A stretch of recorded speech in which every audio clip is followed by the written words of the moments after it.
Hello, everybody, and welcome back to another episode of Finding Your Voice. I am excited today. I'm going to let her introduce herself, and then I'm going to tell you what she means to me. But this special guest for me is important because we crossed paths at a time we really needed to cross paths because she's spoken to my life, and she didn't realize she was speaking into my lives. But she's a powerhouse in the literary world. So let me introduce you to Valerie Lewis Coleman, and she will tell you more about herself. Valerie, why don't you introduce yourself to the audience? Hey, Dr. Velma, thank you so much for having me on your podcast. I'm excited to be here. As she said, I am Valerie J. Lewis Coleman. I serve professional speakers and experts to magnify and monetize their message by publishing quality books. In that process, I've published about 185 authors. I have published 14 or 15 books of my own, multiple genres, the main being self help, and now I'm moving more into children's books because my grandbabies, which we're going to talk about, make me happy. And so we're doing books with them and for them. And my most recent endeavor is the When I See Me BIPOC Children's Book Fair. BIPOC is Black, Indigenous, People of Color. And I hosted a book fair here in Dayton, Ohio. I raised enough money so that 300 children got to pick a book of their choice from the participating authors. They got Chick-fil-A gift cards, book bags, all kind of goodies. So I'm continuing that process to serve our babies so that they can see themselves in the books they read.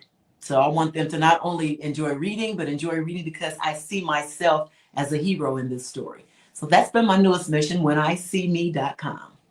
Well, when I saw episodes of one of the events, I thought that was a fabulous idea. It's a great group to begin to work with. I mean, the creativity in that particular group is important for us to see and read about. So thank you for doing that. I know that you are very creative, and here's why I know that. I remember participating in an anthology that you had commissioned. It was huge and still very popular. And I thought it would be important for me to participate. And in my journey, I discovered something about myself in the beginning stages of writing that didn't come out until I wrote this piece for Dr. Coleman. I said, Dr. Coleman, did you hear me, Valerie? I heard you. And I'm like, okay, I've been called Dr. Coleman by lots of people. So, y'all put it into the atmosphere. that's right. That's right. So you've helped so many people. It's just evident that should be a natural progression. But when I wrote that piece, I wasn't sure what to call that piece. Do it right the first time. There you go. Mhm. I did not know what to call it, but I talked about that journey of leaving the corporate world and discovering my own voice because I represented corporate for so long. It was their voice in everything that I wrote and talked about. But what was it that I needed to say? And as soon as Valerie saw that, she immediately said, "Oh, that's how to get over corporate laryngitis." And right away, I knew that was the right title. I didn't know how she came up with it that quickly, but she did. And it was my publicist who read that story. And that's when he said, I know what the title of your next podcast should be. It should be Finding Your Voice so that you can help others do what you were helped to do during that time. So, really, that was transformative for me because it gave me a chance to talk about my journey and really express it. And I'm just excited to have you here, Valerie. You pour into so many people. You really do. I Thank you. just hope that my calling you Dr. Valerie, Dr. Coleman, will absolutely come back to you and manifest itself because of what you have done over the years. You have Amen. blessed so many writers. And now working with children, that's a special gift. Yes. So we're going to get into it because we got a master in here and we really want to hear from her about her journey. But I know she's going to do a deep dive and help you on your journey as well. So let's get into the questions that we want to ask Dr. Coleman.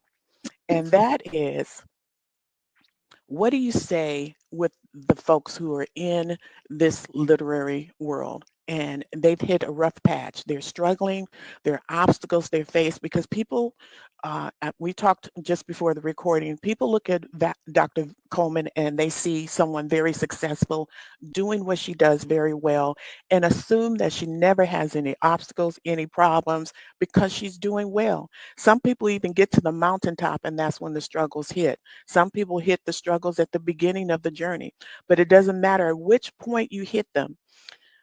Valerie, tell them how they can overcome them and keep pressing forward. Well, one thing I want to say, Dr. Velma, is if you're not being tested, you might want to question what you're doing first and foremost, because the enemy does not want us to put out this message that God has given to us. He does not want us to amplify our voices. He doesn't want us to find our voice, let alone amplify it. So if you're Right. being tested, then maybe you're walking a little too close to the edge, and you might want to quit playing with that thing. Get where you're supposed to be. Um, Right. and I think what happens a lot of times is when you do something well with your podcast, with your books, with me and the events, it appears to be easy to people. They don't see all the backstory that goes into this execution. Like I Yes. said in one of my books, you see my glory, you miss all the gory. All you see is the good stuff, all the Yes. stuff that I went through, the disappointment, the frustration, the betrayal, the lack of understanding, the lack of knowledge, the fear, the anxiety, all those things, which are, if you think about an iceberg, at the tip of the iceberg, you see all the good stuff up there, but Yeah. the vast majority of an iceberg is below the surface. So you're Yes. getting the superficial, above the surface stuff. And that can be misleading, a lot like social media. People see social media and everybody shows the best in their lives. I'm living well, I'm vacationing, my money, my new car, my this, my that, and it gives the perception that all is well.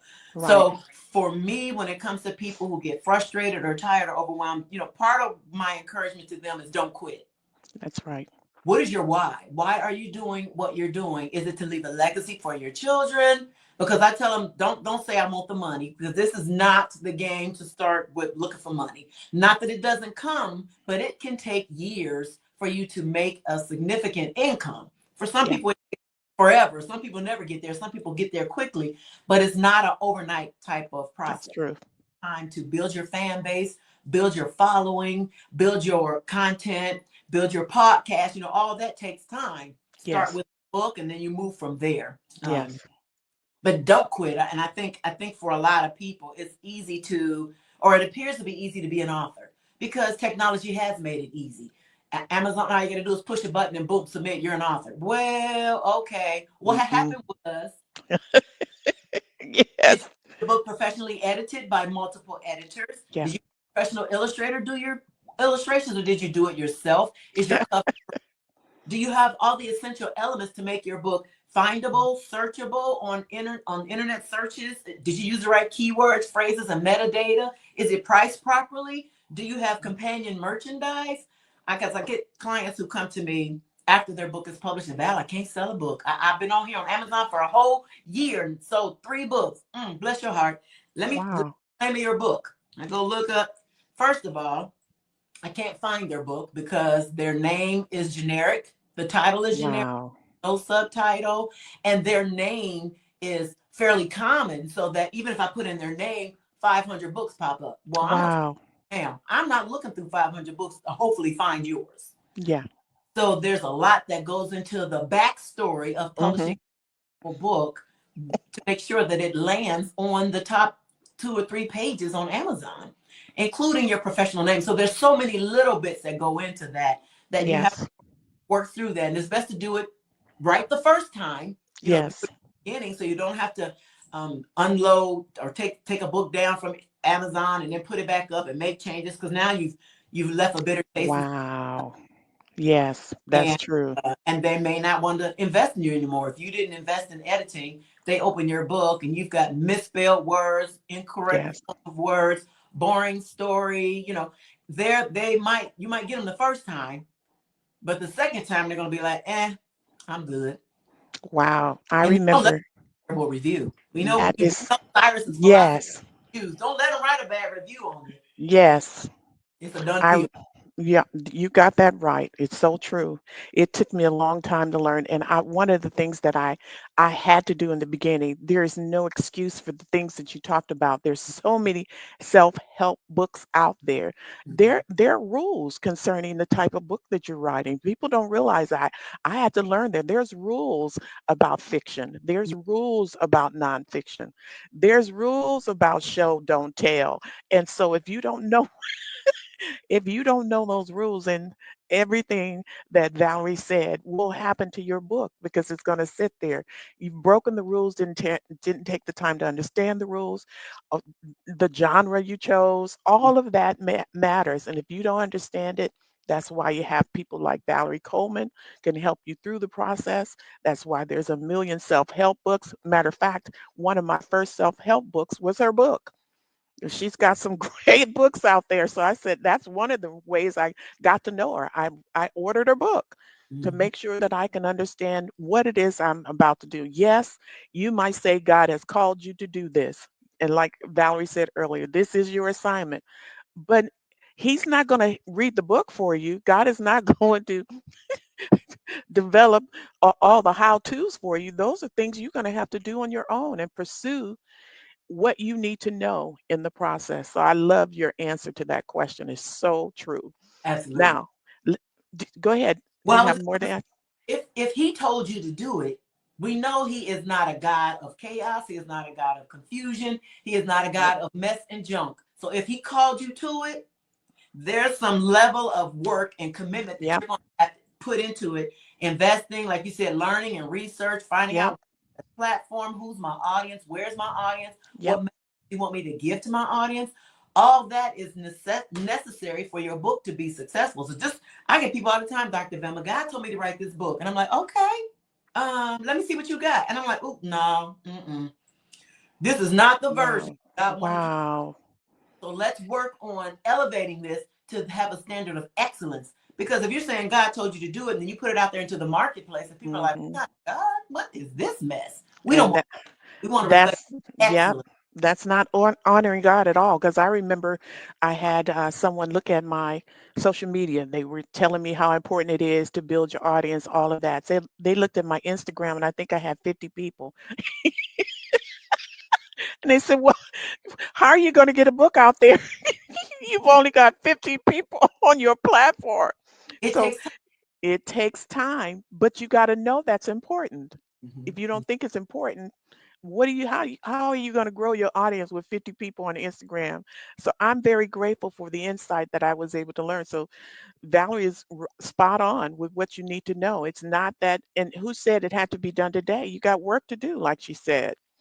So now on this journey, let's go to our next question. What do Mhm. you suggest to the audience for those who are sitting on the sideline, haven't gotten out there yet, unsure of their path, not sure how to get started, not sure which way to go, and so they're stuck.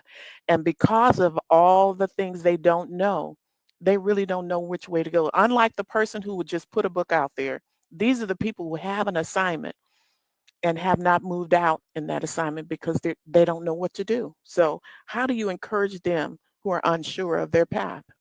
So the first thing I do when I'm working with clients is find out who they are, what they're passionate about, and like you said, what God has called them to do, and how we can wrap their message in such a way that it compels, convinces, convicts their reader to make a change in life. Because most of my clients are Christian and they're telling a story, oftentimes their personal story, to help other people live better, make better choices. So the biggest thing, again, going back to understanding your why, is why do you believe God has called you to do this thing? Mhm. And like Mhm.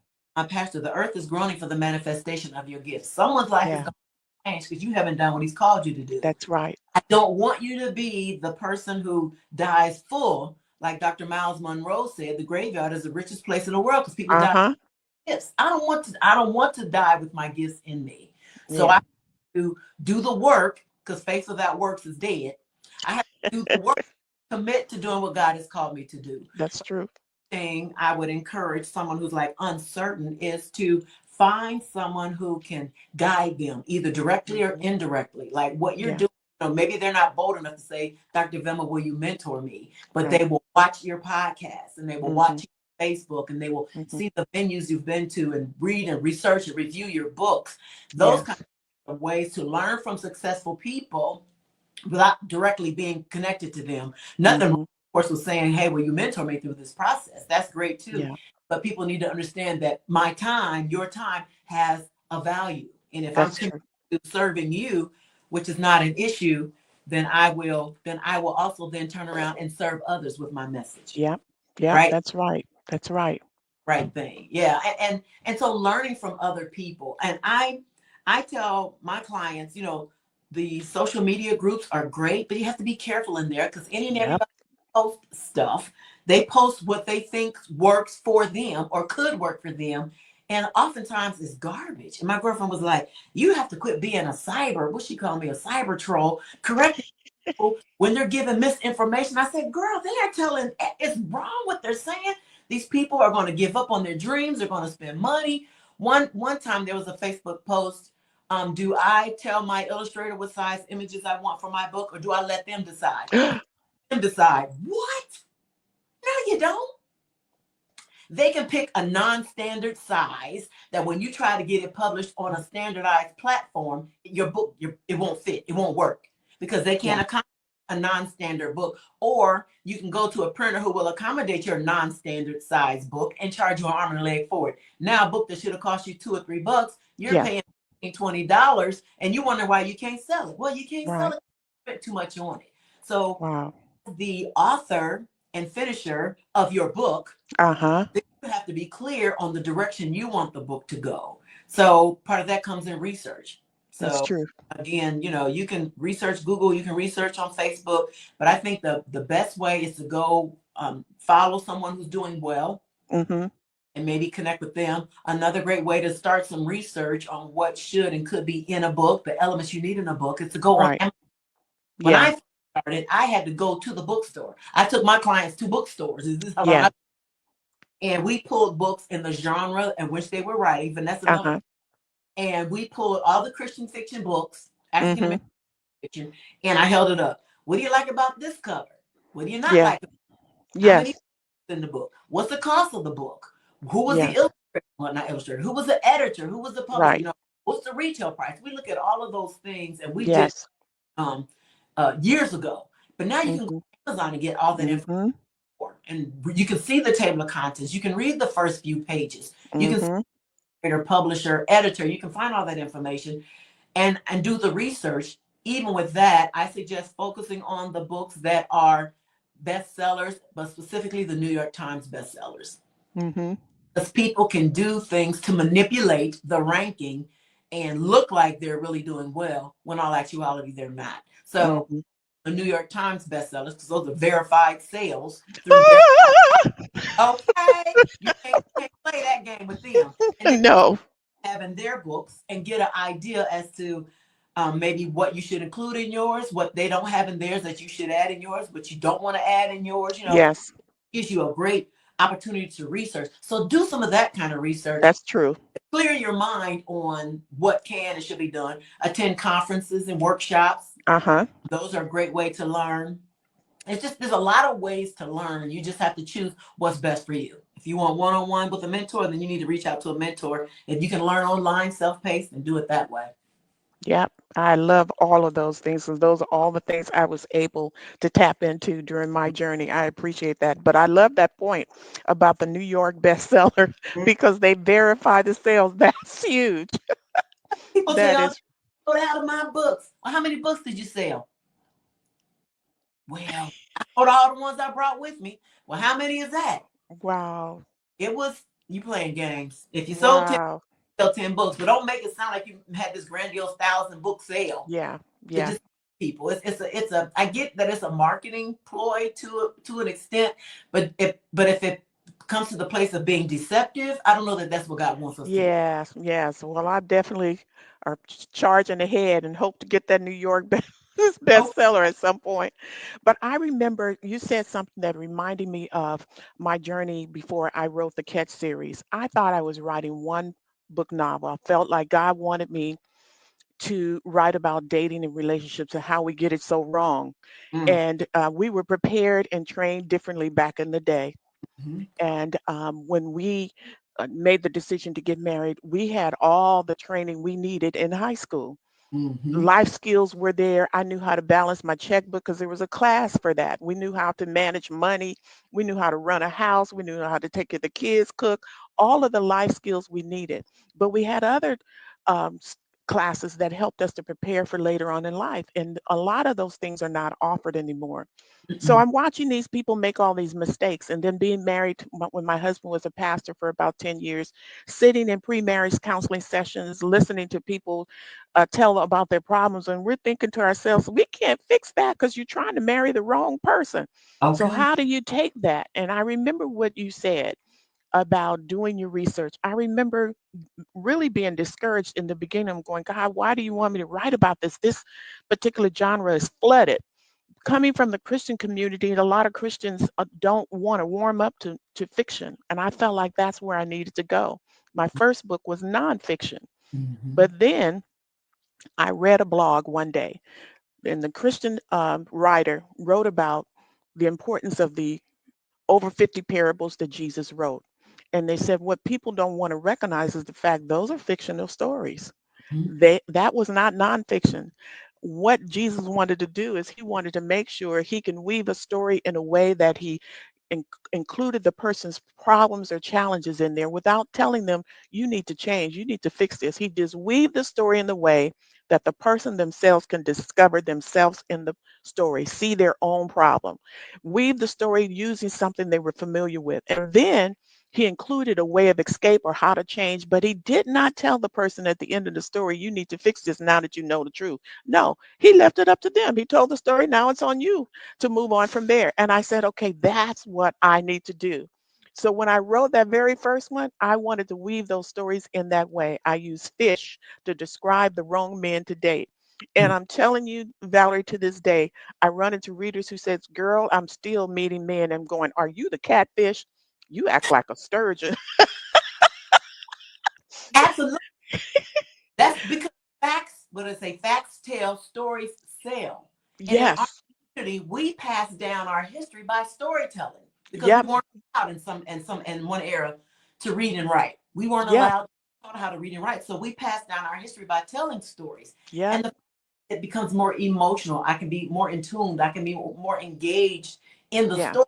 Right? And it's easier to remember. You give me a whole bunch of Yeah. facts. I remember some of the Yes. story. I'll remember the story. I did the same thing, Dr. Velma, with I remember. I loved it. Yes, I do remember. You had the workshops going. That's when I Yep, got to know you and that particular book at the Christian Book Lovers Retreat. Sure yep. did. You That's sure did. You because trained us well, yeah, Valerie. I wanted women to better understand God's plan for dating and marriage without saying you can't do this, you can't do that, don't do this, Right. don't do that. Right. And in the story, with it being a novel with three women, two single and one married, in their process of coming to relational fulfillment, it Hmm. helped women to internalize, like you said, the story. I wasn't saying you should do this, you should do this, don't do that. No, Right. when they Right. saw themselves in the characters and the Yes. got for the characters, it's like, ooh, I need to change this. I'm sure you've gotten the same response. Yes. My life. I'm married Right. now. I'm happy being single. I'm Right. content. God has me. And that wasn't coming for them because they were so busy chasing the American dream or chasing Yeah. The want idea. Hmm. to have children. They were putting the cart before the horse That's and not true. in God's agape love, because Yes. busy chasing Errol's love. That's And we right. know Errol's love has about a 2-year lifespan. After that, I'm like, you look funny, you smell funny, I don't want to see Right. you Right. talk to me. So it's important to move forward in the way God has for us to move forward. And yet, Yep. novels are a great way to communicate God's message. Mhm. Mhm. Jesus spoke in parables. It's a great way to communicate God's message without being judgmental That's it. Or preachy. or But preach. but the truth is in there. The truth is in it. So that one novel is now 5 books. Wow, good for Yes. But God did it all. Different varieties, and then the men reached out to me you. and Mm-hmm. wanted to know what about the wrong women today. So that was book Mm, 3. And then somebody said, well, the character, Pastor Gratian, is hosting these conferences, talking to the men, talking to the women. What if they want to know about the scripture? So I released one book that's called the Book of Fools. People don't understand that God wrote over 200 scriptures talking about what a fool looks like and acts like. And mm, yet, that's not in your dating toolbox to know how to recognize what a fool looks and acts like. That's in any relationship, business, friendships, whatever, but you should at least know what they look like and act like. So and that's there's one of the books. Hmm? and the strategies in the goodie box. You go Yes. for hunters and the strategies because men hunt in packs. They have Yep. strategies. If they want a Of woman, they want course they do. or bed. If they want a playmate or a soulmate, they move differently. Yep. Um, so I identified four male hunters and the tricks they try to use to get to the good. Yep. Yep. Yep, you were good. You did. I'm telling you, it. And now, if you don't have the book, audience, you need to get it. That's Yeah, how I met her at a workshop that she was doing with her book. So absolutely. make sure you get that. I am going to move. You and I can really have some good. We need you on another podcast. 'Cause I have a second podcast that's called. It just ended its first season. It's called Dr. Velma Talks: Dating, Okay. Relationships, and Marriage. Okay. You understand. I don't get these people that's been in a relationship 2 minutes, been married 1 year, and they want to be the expert and show others how to get there. But we know how to go through the rocky tree That's, seasons. We know what it looks like. We know what to expect. All of that comes into what we pour into books. And so definitely when I start preparing for that second season, you're going to be invited back, and we're going to yes. do a deep dive in Ab- that. We really are, because I know you've got a lot to say. So here's what we have now, Valerie. We talk about the importance of using wisdom. And in my book series, I call it the wise counsel. We don't have the makeup in many cases that we had it back in the day. We had the father who helped to vet the men who came into his daughter's life. Then we had seasoned elders. Like I had an aunt when I hit a rough patch in my marriage, went to talk to her about what I was going through. And she hit me over the head with some truth that I didn't have to worry about whether or not we were going to make it or not anymore. So those are your wise counsel is what I call them. So today it could be a host of different people, people that you value, people who has wisdom, experience, and you go to them to help you get through things. So now I have you who is full of wisdom in the literary world, Mhm. and I'd like to ask you, what wisdom would you like to leave the audience that they can take away from this conversation today in the form of a short message, a piece of advice, whatever way you want to do it? What wisdom would you like to leave them as a part of our wise counsel on this platform? So I would say to your audience, I'm assuming most are self-published, means they're doing it themselves or contracting out the work, is to make sure that when you produce your book, you produce a book that is professionally engineered and designed to land paid speaking engagements, media attention, and book sales. So there's Yeah. 5 levels that books can come out at. The first level is I just pushed the button on submit. I typed it up, had AI type it up. Don't do that. And I hit submit and it's out there, right? The second level, you put a little more time into it. Maybe you had someone edit, but it wasn't the right level of edit. It wasn't enough editing. Maybe you had somebody else do the cover, but they didn't really know what they were doing, but at least you didn't do it. That's level 2. Yeah. Level 3 is where you want your book to debut, where it's been professionally engineered and designed. Hmm. And so you got all the elements you need for editing and cover design and typesetting and formatting. Everything is right and in place. You are positioned to excel. Levels Wow. 4 and 5 deal with those books that have had a significant amount of marketing, significant amount of success in sales.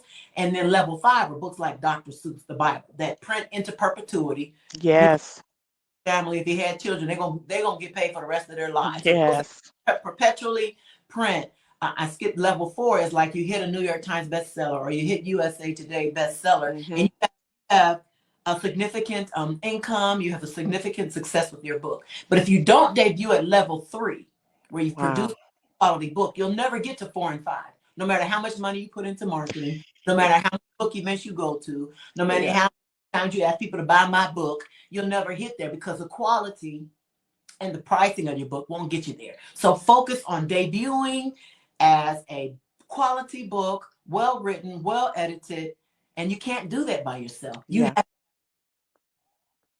That's so true. Wow, that's huge. I appreciate what you just said. I am so excited again that we had you today. And look, I knew that we were not going to have a short interview, and every bit of it was worth the minute, that you were here on this platform.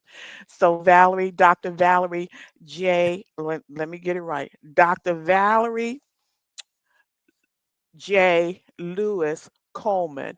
Yes, I'm going to ma'am. say it, I'm going to close it with Doctor. I just want to say thank you for being on the platform with me today. It was just such a pleasure to, first of all, see you again. I value your expertise and experience, and boy, did you bring it today. Thank you so much for joining me.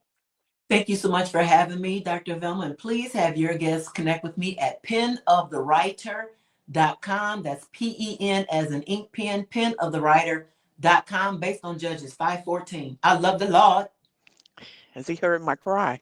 Yes, he did. And pitied every groan. Bless his name.